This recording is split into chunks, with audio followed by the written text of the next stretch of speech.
meet the judges. I'm Wanda Atkins, president of the French Panorama. And today, our judge today is Yuko Asada. Welcome. Hello. Welcome. Thank you so much for having me. It's so great because we have so many different types of judges. And so where are you located right now? I'm in DeKalb, Illinois, in the United States of America. Okay. Ooh, in America. Okay. Yes, yes. Quite far from France. Oh, yes, absolutely. And I'm originally from Japan, so Japan is really far away as well. Yes, the other side of the planet. Yes, Really. yes. So, who are you? How did you have your beginnings with Pan? How did you end up in the States with Pan? There's so many questions. So many. Yeah, so like I said, I was born in Japan and came to the US when I was 10. And when I grew up in Japan, I started playing the piano and continued to play the piano in the US. And I first encountered the steel pan when I was in high school. A local university had a steel band and still has a steel band. And I saw the performance and I just became so curious of how the sound was being produced. And then I ended up going to that particular university for a year or two and joined the steel band. I was a music education major at the time, but I fell in love with it, and I ended up transferring to West Virginia University, where the late Dr. Ellie Manette was, and that is where I continued to play the steel pan and became interested in how to tune steel pans. And while I was a student at West Virginia University, I traveled to Trinidad and Tobago to participate in Panorama. And that is actually where I learned about Northern Illinois University and its steel pan program while I was in Trinidad. And I came back to the US, went to, continued to go to West Virginia University and decided to get my master's at NIU. So NIU is basically where my steel pan journey just blossomed because I met the late Dr. Clifford Alexis and Professor Liam Teague. Of course, they were from Trinidad and Tobago, and they taught me so much about the steel pan, but also about the culture, the history, the music, the food of Trinidad and Tobago. And I fell in love. And I don't know if I should just continue. Continue. Okay. Yeah. Okay, great. I'm just listening. Okay. Yeah. So I was a piano major even when I was a music education major in West Virginia. So I continued to play the piano, but I basically switched to pan when I was a master's student at NIU. And this is where I learned how to build, tune, arrange, transcribe, play different steel pan instruments, and started to travel to Trinidad frequently to learn more about the music, the culture, and the history. And after I graduated from NIU, I started teaching middle school and high school steel bands, and I continued to build for Cliff Alexis, and I transcribed quite a bit of steel pan music for Cliff, but also for Mark Loque from Trinidad and Tobago through his music literacy trust, and now he has pan notation. And I ended up transcribing 35 panorama tunes. So transcribing became one of my things that I do in steel pan. So I continued to teach, I continued to build, and I started to tune for local steel bands. And while I was a student at NIU, my friends and I formed a steel pan ensemble called Pastiche Steel Ensemble. And we're no longer together, but we were able to perform at the International Conference in Panorama, which happened 10 years ago in Trinidad. And we went on tour in the United States, and that was the end of Pastiche Steel Ensemble. But through Pastiche Steel Ensemble, some of the members, such as Dr. Mia Gormandy-Benjamin, Scott McConnell, Abe Breiling, and myself created the virtual steel band. And that happened even before COVID struck. So we were doing virtual steel band before a lot of people were doing virtual ensembles. And we did the virtual steel band too. And during COVID, we did Panning Unity with Tracy Thornton and Mia and we were able to gather 700 steel pan players from 23 different countries together to play a medley that was arranged by Dr. Lembuk Z Sharp. So that was a fantastic experience. Yeah, I've done performances, I've done presentations, and now I'm a steel pan musical instrument technician at NIU. So my focus is steel pan building, tuning, teaching, and research. Yeah, so that's about all I can think of at the moment. That sounds like a very full life. So it's been quite interesting. I saw that you were featured in a film also called Women in Pan, I think, yes, years ago. What was it like going through this process of being in a film about what you So to be honest, it was 3 years after my husband passed away, so I was going through a lot, and I still haven't watched my episode because of my mental status at the time. But it was such an honor to be selected as one of the women, among Michelle Huggins-Watson, Mia Gorman-Benjamin, and Natasha Joseph, and Vanessa Headley. So yeah, it was just amazing, such an amazing experience. And yeah, it was wonderful to share my experiences. But once again, because I haven't watched my episode, I don't know how mine turned out.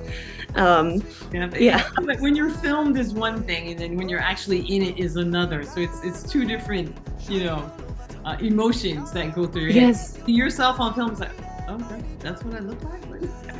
Yeah, I was able to watch all the other episodes. But yeah, my episode was like, oh, I can't revisit myself when I was going through rough times, grieving, and so. My condolences for this. Oh, thank you. No idea.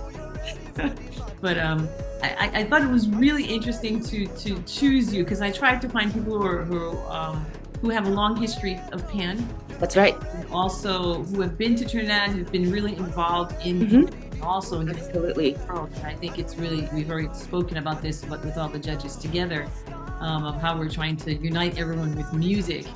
And so we all have different ears, and it's nice to have a fresh take on what we're playing, and being judged by you and all the other people that are involved.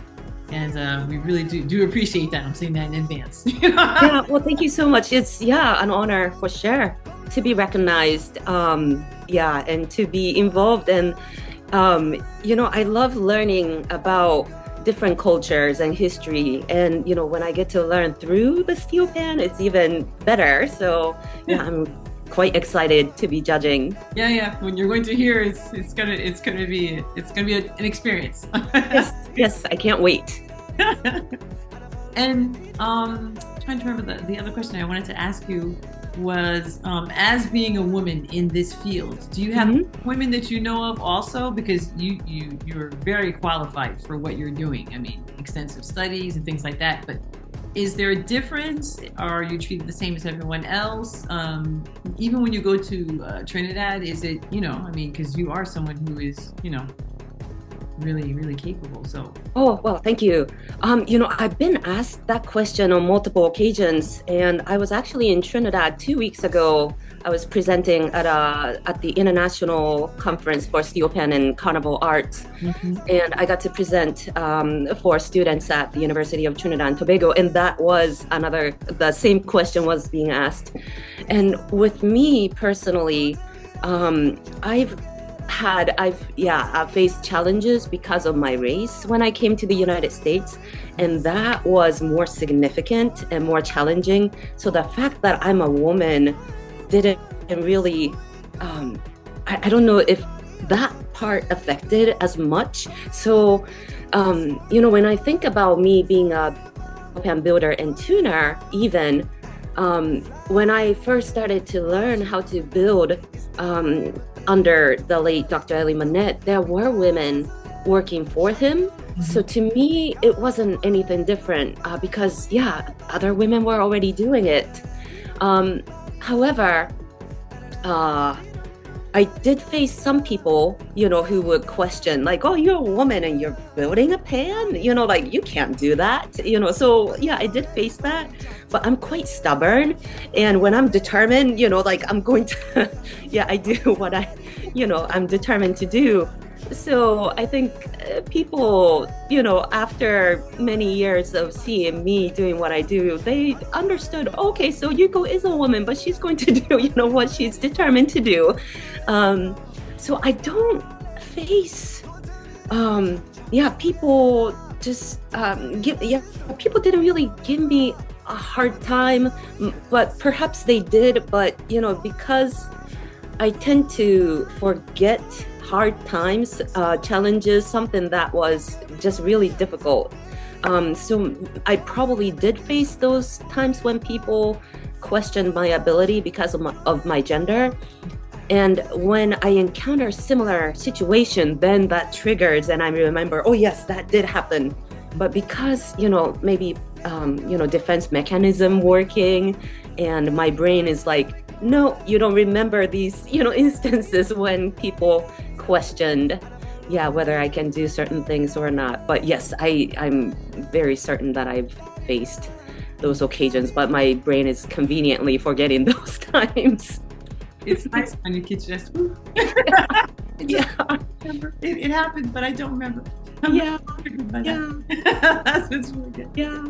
Do you remember the very first time you heard a pan play? Yes, so that was in West Virginia, where I moved to after leaving Japan, and the local steel band was performing at some sort of an event by Ohio River, and yeah, it just hit me really hard. I just loved the sound, I loved the music, and I wondered if steel pans were connected to an amplifier, because I just couldn't imagine the sound was coming out from those, simple looking objects. So yeah, I fell in love with it right away. Yeah, it's very magical, isn't it? Yes. Oh, absolutely. Really, is that real? Yeah. We get that from people in concerts when we're in concerts here. Oh, I'm sure. Microphone, number one. Right, right. Is it recording that we're hearing? Or right. It's very, it's like, no. And then when you explain the story to them, oh, okay. Yeah. It is magical, the magic drum. Yes. Oh, absolutely. Definitely the magic drum. And where do you think pan is going for in the future? What do you think would happen for pan? Well, I would like to see steel pans like everywhere. So, it's already spread, from Trinidad and Tobago to like so many different parts of the world, but there are still many parts of the world who, where steel pans don't exist, or even like say in the United States, a lot of people don't recognize the steel pan, and even if they do, they associate it with, this happy-go-lucky island Hawaiian shirt kind of an instrument. Mm-hmm. So it's very important to have people like Professor Liam Teague and now his son Jaden Teague Nunes, who have been introducing the steel pan outside of typical steel pan world. So they play with symphony orchestras and they perform all of these contemporary pieces. So it's such a wonderful thing to witness people like Liam and Jaden exposing the instrument to the type of people who never encounter steel pan. But also, I would like to see it, in like more schools or more, community, because I've been teaching a community steel band, and the majority of members are retired members, and I have some younger children as well. And it's such an accessible instrument that is beginner friendly. And of course, to master it, it takes many years of practicing. But people can start playing right away, and the type of music that we can play, any type of music, and it just helps to build the sense of community, sense of confidence, and it's such a wonderful instrument. So I hope, more people would have access to the steel pan. And I think in the world we're living in today, we need more of music, but steel pan, I believe, really, really helps to bring people together and make people happy in general. Yeah, I don't see people being mad at steel drum. Right. You hear it, if you like it, you don't, but most people, I think they're very curious as to what it is. And that kind of draws people into it. And so, hopefully for the future that will continue, because that's I hope so too. I think it will, because it's, as I said, the magic drum. Yeah. It's the magic drum. And do you have a favorite song, maybe, or a favorite arranger that you prefer? Well, I love many sorts of people, but the people who I started listening to is Dr. Jit Samaru, Lambuthi Sharp, Robert Greenidge. For some reason, I can't think of the person's name. He arranged for Desperados, Clyde Bradley. So many people, Dr. Ray Holman, of course, Liam Teague, Dr. Clifford Alexis. But outside of steel pan, I've always loved Chopin, Gershwin. Yeah, those two were my favorite composers. But there's so many wonderful arrangers, younger generation of arrangers as well, like Duvon and so many others. Yeah, now, so we're having since you work in education, you know what it's like. So how do you feel about the new arrangers that are coming out, Oh, I'm just so happy to see so many younger people like Kirsch and so many like OJ, and it's just so wonderful to see them doing so well as well, and to see so many younger players performing, because I know for a while people were saying oh, pan is in danger, a lot of younger people may not be playing, but Panorama from Trinidad this year, I saw so many young people playing, and it was very good to interact with students from the University of Trinidad and Tobago. They were so enthusiastic, and there's so many students studying at the university. So the future is bright. And I think, I hope that is going to continue, not just in Trinidad and Tobago, but also in the United States, France. I'm not too familiar with, but, Japan, where I'm originally from. Yeah. You had a panorama over there too. That'd be good. Mm-hmm. But I think in Japan there is a festival every year, Yokohama, I think. Yeah, so there are multiple festivals. So there's one in Yokohama, there's one in Kobe, and there's also one in Ito. And those are the three that I'm aware of. There's going to be one in the northeast side of Japan that is going to be happening in June. So people are, working hard and trying to do what they can in Japan as well. So see, international. I love it.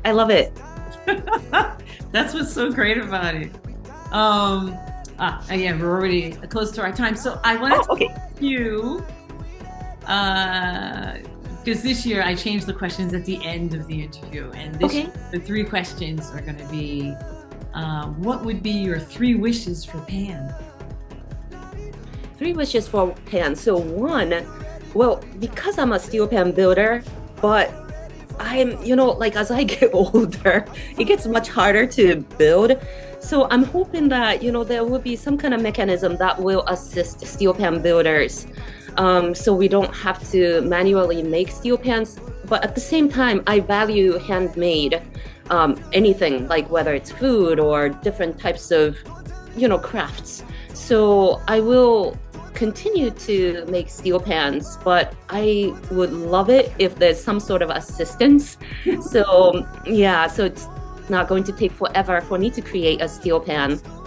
2, my wishes. I would love to see more of what you're doing. People in different regions creating opportunities for steel pan players, steel bands, steel pan arrangers to bring, the community together. And you're inviting people like me and Akua and like, Yoshihiro from Japan and Michelle. So it's, very international. And I love it, because life is too short and the world is, small. And I like to believe that we have more similarities than differences. And steel pan most certainly bring people together. So I would love to see more of like what you're doing in other parts of the world. What would be my last wish? I would love if like all the people who have passed to come back to give me advice, to give me guidance. So of course that wish will not come true, but it would be wonderful to speak with people like Rudolph Charles. Like I've never met him. He passed away way before I started playing the steel pan, but there has always been something about Rudolph Charles, and I wish he could come back and like I can interact with him. Something like that would be wonderful, but that won't come true. No, maybe there might be some film or something that you watch about his life, and something he says during the film might remind you of something. Oh, okay. Yeah, that is true. Yeah. You never know. Sometimes these things work out that way. Just how music can make us think of things or make us become creative or our emotions, basically. Yeah, that is very true. That's so I'm going off on my whole thing, emotions and music. But this whole thing about the panorama, the French Panorama, we're really, really excited. And as you're going to see when you see all the bands that are going to be passing, and wonderful. See that in their faces and the way that they play, and be happy to know that everybody's watching. And yeah, I can't wait. Very, very excited. And we really want to thank you very, very much for doing this for us. We really appreciate it. And thank you so much for having me. Because it's such an honor that everyone volunteers to help us, and we really need it. We really need it, and every year we just try to get better and better. Thank you for everything that you've been doing, along with all the steel bands that have been participating, and I'm really looking forward to seeing all the steel bands. It's gonna be great. Great. Okay, so with that, we're gonna end this podcast for today. Again, many thanks, and thank you for doing this from America. We know it's not the same time. It's not the same time here. It's the day for you tonight there, but it's great that we could get together, and we will stay in contact. That is for sure. Great. Well, thank you so much.